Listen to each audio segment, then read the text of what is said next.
ስለምን ቸር ትለኛለህ? ካንዱ ከእግዚአብሔር በቀር ቸር ማንም የለም። ትእዛዙን አንተ ታውቃለህ። ፈጽሞ አታመንዝር፣ እንዲሁም አትግደል፣ ደግሞም በሐሰት አትመስክር፣ እናትና አባትህንም አክብር። ይህን ሁሉ ሕግና ሥርዓት ከሕፃንነቴ ጀምሮ ጠብቄአለሁ። አሁንም አንዲት ነገር ገና ቀርታለች። ያለህን ሁሉ ሸጠህ ለድሆች ስጥ። እናንተ ታላቅ እንደ ታናሽ ይሁን፣ አለቃም እንደ አገልጋይ ይሁን። በማዕድ ከተቀመጠውና ካስተናጋጁ ማንኛው ታላቅ ነው? የተቀመጠው አይደለምን? እኔ ግን በመካከላችሁ እንደሚያገለግለው ነኝ። እናንተም በፈተናዎቼ ከኔ ጋር ጸንታችሁ ኖራችሁ። አባቴ እኔን እንደሾመኝ እኔ ደግሞ በመንግስቴ በማዕዴ ትበሉና ትጠጡ ዘንድ በ12ቱም እስራኤል ነገድ እንድትፈርዱ በዙፋኖች ትቀመጣላችሁ። ስለዚህ ከዳተኛ የለም ማለት ነው። ስምዖን ሆይ ሰይጣን ሁላችሁንም ሊፈትናችሁ ፈለገ፣ እንደ ስንዴ ሊያበጥራችሁና ሊፈትናችሁ አብዝቶ ለመነ።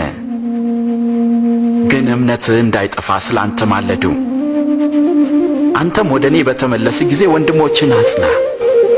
እኔ ካንተ ጋር ለመታሰርና ለመሞትም ዝግጁ ነኝ። አስተውል ጴጥሮስ፣ ዛሬ ዶሮ ከመጮሁ በፊት አላውቀውም ብለህ 3 ጊዜ ትክደኛለህ።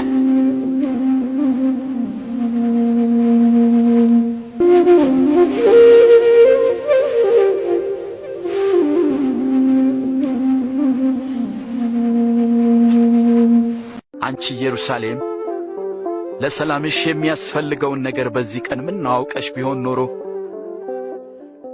ይህ ነገር ከዓይንሽ ተሰውሮብሻል። ጠላቶችሽም በዙሪያሽ አጥራጥረዋልና ከበውም አንቺን የሚያስጨንቁበት ቀን ይመጣል። አንቺና ልጆችሽንም ወደ ታች ይጥላሉ፣ በአንቺ ውስጥም ድንጋይ በድንጋይ ላይ አይተውም። የመጎብኘትሽን ዘመን አላወቅሽምና። አንተ የእግዚአብሔርን መንግሥት ሥልጣን ማወቅ ተሰጥቷቸዋል።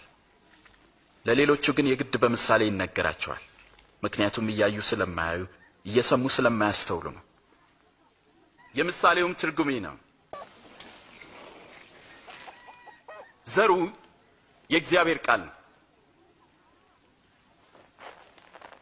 እነዚያ በመንገድ ዳር ላይ የወደቁት ዘሮች ቃሉን የሚሰሙት ናቸው። ዲያብሎስ ይመጣል፣ እንዳያምኑም ቃሉን ከልባቸው ይወስዳል። በዓለት ላይ የወደቁት ዘሮች ቃሉን ሲሰሙ በደስታ የሚቀበሉት ሰዎች ናቸው። ሆኖም ስር የላቸውም። የሚያምኑትም ለጊዜው ነው። ፈተና በመጣ ጊዜ ግን ፈርተው ይክዳሉ። እነዚያ በእሾህ መካከል የወደቁት ቃሉን የሚሰሙት ናቸው፣ ግን ስለ ራሳቸው በማሰብ በባለጠግነታቸውና በምቾታቸው ይታነቃሉ። ስለዚህ ሙሉ ፍሬ አያፈሩም። በመልካም መሬት ላይ የወደቁት ደግሞ እነርሱ በመልካምና በጎ ልብ የቃሉን መልእክት ሰምተው የሚጠብቁት ናቸው። በምድርም ሙሉ ፍሬን የሚያፈሩ ናቸው። መብራትን አብርቶ በእንቅብ የሚከድነው ከአልጋ ስርም የሚያኖረው የለም፣ ከዛ ይልቅ በመቅረዝ ያኖረዋል። ስለዚህ ሰዎች ወደ ውስጥ ሲገቡ መብራቱን በግልጥ ያያል። የማይገለጥና የተሰወረ ወደ ግልጥም የማይወጣ የሚደበቅና የተሸሸገ ምንም ነገር ሊኖር አይችልም። እንግዲህ እንዴት እንድትሰሙ ተጠበቁ፣ ምክንያቱም ላለ ሁሉ ይሰጠዋልና፣ ከሌለውም አለኝ የሚለው ያው ጥቂቱ ነገር እንኳን ይወሰድበታል።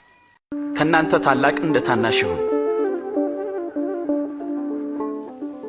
አለቃም እንደ አገልጋይ ይሁን። በማዕድ ከተቀመጠውና ካስተናጋጁ ማንኛው ታላቅ ነው? የተቀመጠው አይደለምን?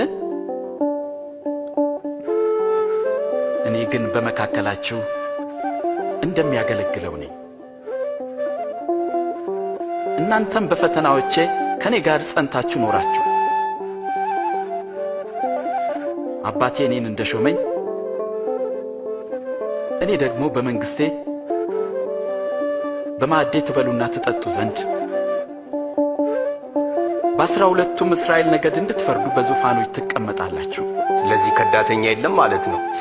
ስምዖን ሆይ ሰይጣን ሁላችሁንም ሊፈትናችሁ ፈለገ። እንደ ስንዴ ሊያበጥራችሁና ሊፈትናችሁ አብዝቶ ለመነ። ግን እምነትህ እንዳይጠፋ ስላንተ ማለዱ። አንተም ወደ እኔ በተመለስ ጊዜ ወንድሞችን አጽና። ጌታ ሆይ እኔ ካንተ ጋር ለመታሰርና ለመሞትም ዝግጁ ነኝ። አስተውል ጴጥሮስ፣ ዛሬ ዶሮ ከመጮሁ በፊት አላውቀውም ብለህ 3 ጊዜ ትክደኛለህ።